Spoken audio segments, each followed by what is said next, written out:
এছাড়া ঢাকার অভিজাত এলাকাগুলোতে রয়েছে বেনজির আহমেদের দামি ফ্ল্যাট, বাড়ি ও তার ঢাকার কাছেই দামি এলাকায় বিঘার পর বিঘা জমি। দুই মেয়ের নামে বেস্ট হোল্ডিং পাঁচতারা হোটেল লা মেরিডিয়ানের রয়েছে লক্ষাধিক শেয়ার।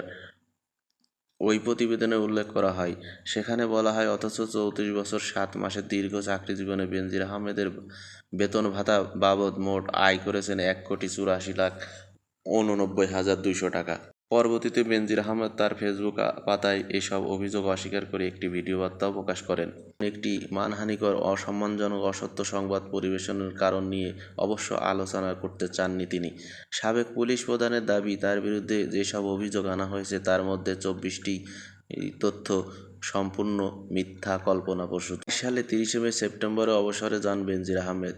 চাকরি জীবন থেকেই মিস্টার আহমেদ নানা কারণে আলোচিত, সমালোচিত। ২০২১ সালে র্যাব ও তার ৬ কর্মকর্তার ওপর মানবাধিকার লঙ্ঘনের দায়ে নিষেধাজ্ঞা আরোপ করে যুক্তরাষ্ট্র, যার অন্যতম বাহিনীটির সাবেক মহাপরিচালক বেনজির আহমেদ। তখন মার্কিন বিবৃতিতে বলা হয়, গুরুতর মানবাধিকার লঙ্ঘনে জড়িত থাকার জন্য বেনজির আহমেদের উপর ভিসা বিধিনিষেধ আরোপ করার কথা ঘোষণা করেছে